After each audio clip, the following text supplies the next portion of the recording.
Most people think that setting up a Skool community is about creating the account and hoping that people show up, but that's like opening a restaurant and expecting customers to flood in just because you hung up a sign. The reality is that there's a specific strategy behind every successful Skool community that most creators completely overlook. In this complete step-by-step guide, I'll show exactly the basics on how to set up a Skool community to the engagement systems that keep people coming back participating in your community. Whether you're a coach looking to build your first community or an entrepreneur looking to scale your audience, this blueprint will help you avoid the expensive mistakes that kill most communities before they even get started. By the end of this video, you'll have everything you need to launch a successful Skool community that doesn't just exist, but thrives with engaged members who actually participate and stick around for the long haul. And if you want to follow along with me in this tutorial, you can join Skool using the link down below for a free 14-day trial. It's the easiest way to get started and see how everything works in real time. Now, the first thing that we're going to do is that once you click on the link down below, you're going to reach the Skool homepage that looks like this. You're going to click on create your own and then click on create your community. Next, you're just going to enter your first name, last name, email, and password, and it's going to have you choose between two plans.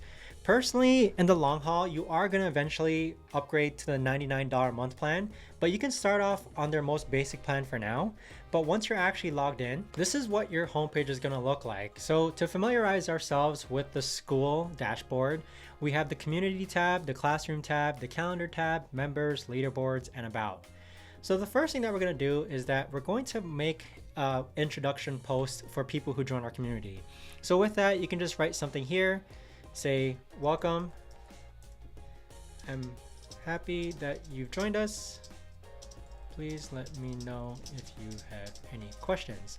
So something simple, obviously more context to this one here, and then you're just gonna select a category for it and then click on post. So you wanna make your first post just so that there's something that people actually see, and you can actually go ahead and pin this post by clicking on the three dots and then clicking on pin to feed. So now this post will stay up top while newer posts will fill up the discussions on the bottom. Now, the next thing that you want to do is that you want to go ahead and add your course. So with Skool, you are able to upload course content. So all you've got to do is click on the course. And then if you want to go ahead and add a new course, you can click on these three dots, click on add a page. And we're just going to name this page how to buy. And then what we're going to do is that we're actually going to attach a file to it. So in order to attach a file, you're just going to click on this YouTube icon right over here. And then you can drag and drop video files over here. So we're just going to drag and drop this video file right over here. And then that's going to upload this file onto the classroom portion of your Skool community. So with the Skool course aspect, you have the name of your course. So in this example, it's 0 to Pokemon Card Collector. And then you can create categories. So here I have a category on how to collect cards, and then between those or within those categories, you have pages. So notice here that you have folders, which are categories. You have pages, which actually house the video files. So if we actually go into how to collect, well, actually we'll start up a new Skool page here. That's pretty much the hierarchy when it comes to the classroom setting of Skool. So you have the actual courses, which look like this. Then you can click within each course.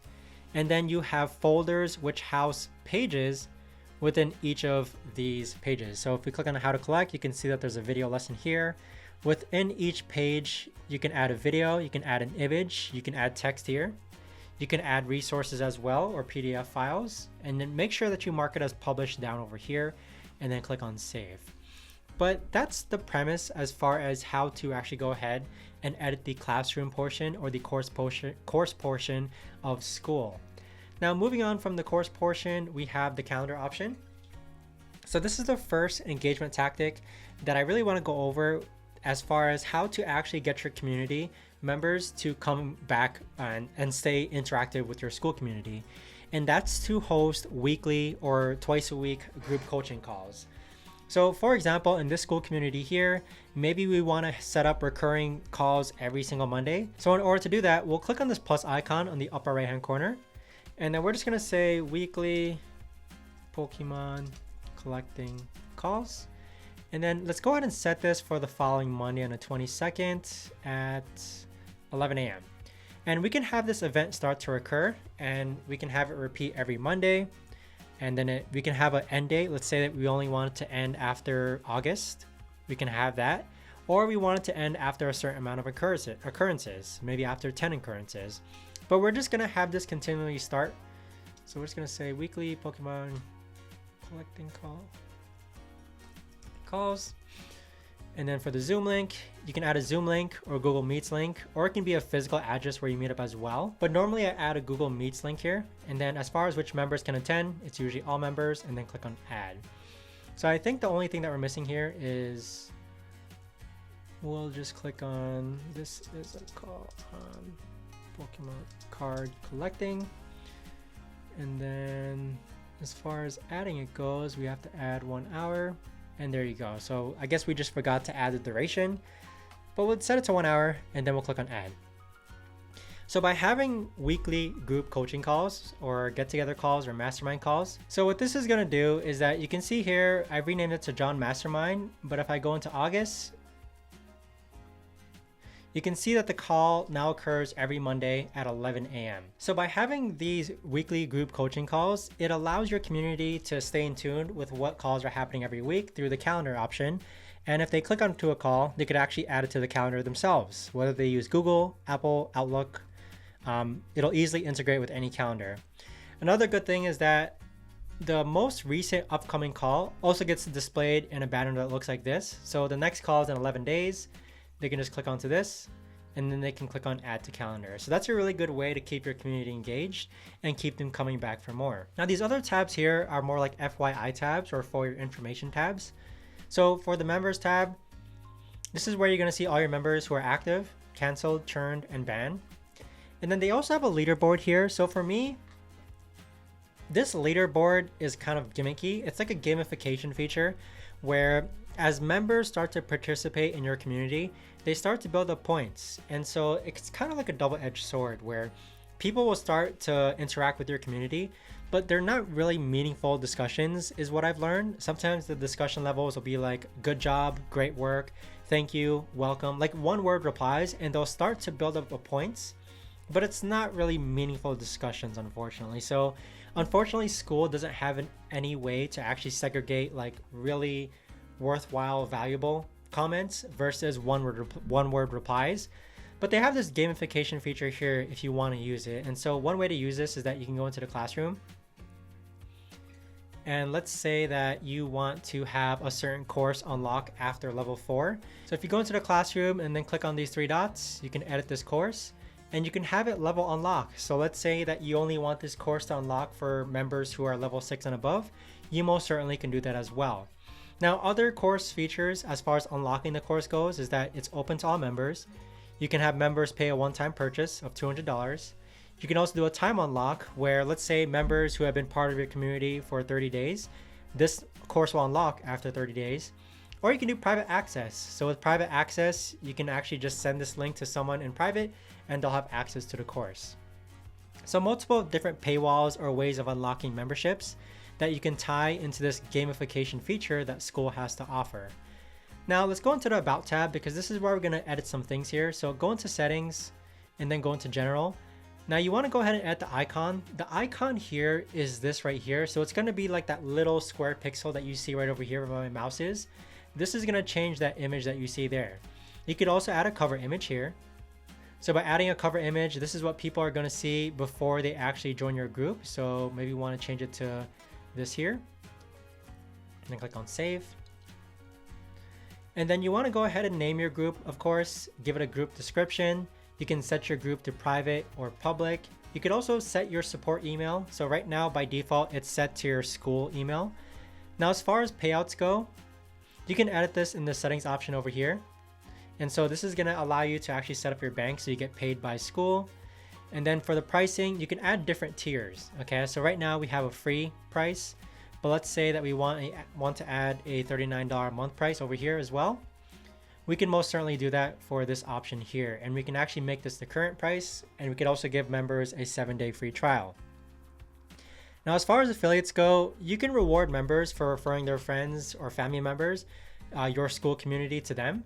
So you can see here that it is going to require a pro plan though. And the pro plan is $99 a month, but usually the 40% affiliate commission is the most effective according to this display right over here. Now plugins, I don't really use all too much. Tabs, I usually keep the classroom and calendar tab open. This map tab is somewhat new to me. It basically displays all member locations of on a world map to facilitate in-person meetings. So this is a pretty neat feature. So if I'm in New Jersey and I see other people are part of New Jersey, I can message them and ask them if they want to meet up, for example. It's basically, if you're part of the same community and you share common interests, it's one way to kind of facilitate in-person meetups. Now for categories, common categories that I usually see people do is like you have general discussion, then you have success stories. And then you also have maybe something for tools / resources. Maybe it's like a YouTube video. And then you have wins. Wins is pretty much the same, but you can also have this be called questions. But these categories are basically discussion filters within the first tab that I showed you earlier. So the community tab here. So if I exit out of here and then go into the community tab, you'll see that these right here are the filter options. So we can filter discussions by general discussion. We can filter discussions by success stories. We can filter discussions by tools and resources. So this is just a really neat way to make your discussions within your Skool community organized. But that's pretty much it as far as setting up your Skool group community goes. On the upper right-hand corner, you do have other options as well. So this is your chat option where if users message you, you're gonna get this private inbox here, and you can organize it by unread or all. You're also gonna get a notification tab right over here. So if anyone tags you in a post, so if we go back into the community tab, and then let's say that we want to comment here, and let's say @John. I don't know if you can tag yourself, or @BaileyGoat. Okay, so you can comment. It'll appear here in the upper right hand corner where someone actually tags you. Okay, so this is a good way to keep track of any time you're tagged in a discussion and there's a lot of discussions happening.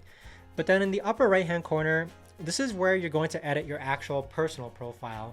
So this is where you can edit your name, you can edit your bio, set your location, set up your social links, membership visibility. You can also set up your payouts, accounts, and notifications and payment methods and all that. So the two differences between both the setting options is that the first one that we went through is your group settings option. So click into settings here. This is going to allow you to edit your group or your Skool community. And then the upper right hand corner is going to allow you to edit your personal profile community. But with that, it's pretty simple to actually go ahead and set up your Skool community, adding classrooms, adding group coaching calls. The next thing that we need to talk about is actually driving traffic to your Skool community. So what I'm going to do is I'm going to show you two different YouTubers who are absolutely crushing right now within their Skool communities and go over their funnel sequences as far as how do they drive traffic to get viewers on YouTube to join their Skool community. So the first individual that we're going to look at is Nick Sarov. And so he's got a pretty simple funnel where he teaches people how to work different AI automation softwares. So he teaches people how to use Make.com, N8N, and he also teaches people how to use Zapier. And so by creating or focusing on these three softwares have templates. And so if you can imagine, Make.com has templates, N8N has templates, ChatGPT has templates. So these free videos basically show people how to do these different things. But ultimately, in the end, what he does is that he gives these templates for free within his Skool community. Okay. So if we click onto his Skool community, you can see he has 2,700 members, practically paying $180 per month. But these are the bonuses that he offers. So you get templates for content, lead gen, and sales. You get software discounts. You get exclusive videos, lead gen methods. So if you can think about the strategy in which you teach people how to do something on YouTube, and then you basically give them the rundown version or the simplified version through a template, let's say through Notion templates or Gmail templates or Excel templates. And then in order to get those templates, they have to join your Skool community. That's a really good route to actually go. Okay, so take a look at this channel here as far as Nick Saraf goes. But he basically just teaches different ways of doing automations. And then with those automations, you do have to join a Skool community in order to get those templates. But you can see that he's getting a lot of recurring commission every single month. Now, the other way, or another way to actually go ahead and funnel traffic to your Skool community, this individual here is named Romero.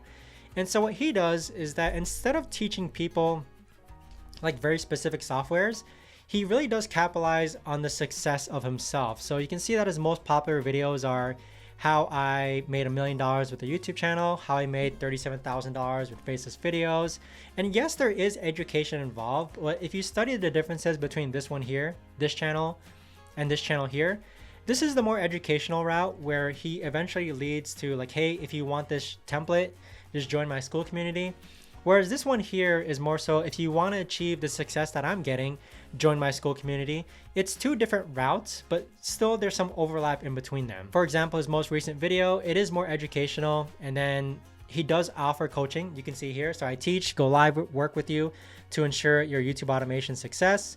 And then if you click on his Skool community, you can see what bonuses he has to offer. So 2,500 members paying $30 a month. And those weekly group coaching calls are probably one of the biggest selling points, along with like the course material, templates, etc. So multiple different ways to kind of use YouTube in order to drive traffic to your Skool community. You can either teach something and then basically the rundown version of that thing that you taught. If you want it for free or simplified, just join your Skool community. Or you can basically show people your success and teach them how to do it within your Skool community as well, and then paywall your Skool community. But I'd say in order to make sure that your Skool community does remain active, number one, you want to make sure that people are joining and then also having discussions. Okay, so using these filter discussion options as far as people asking questions, people helping other members, and those weekly group coaching calls essentially just help members stay in tune with, actual real life events. The other thing too is that this success stories tab, when I analyze the Skool group community that I'm a part of, it's a really helpful tab that inspires people to do what you're teaching them how to do. Whether it's how to launch AI automation softwares or it's how to run a successful YouTube channel, make sure you have a success stories tab, because as more and more people post into there, it'll inspire people to actually post their own success stories as well. But as far as keeping your community engaged, the number one thing also is that you do have to interact with your community as well. You don't want to launch a Skool community and never interact with members on there. You want to be the one to actually reply to questions, reply to any time that you're tagged in the notifications, and anytime someone joins, you just want to say like, hey, welcome to the community. Let me know if you have any questions. So that's one of the best ways, just because if people are joining your Skool community because of you, they do expect you to be part of that Skool community. And although it's probably impossible to respond to every single hundreds of your members, at least people seeing reply to other members really makes them feel like you're part of the community as well. And again, that's one of the main reasons as to why they're joining. And so, as mentioned before, if you want to go ahead and get started with Skool, I do invite you to use my link down below for a free 14-day trial. And let me know if you guys have any questions. I've been on Skool for about 2 years now, and it's an absolutely fantastic way to host your online course. But thanks so much for watching, everyone, and I'll see you guys all in the next video.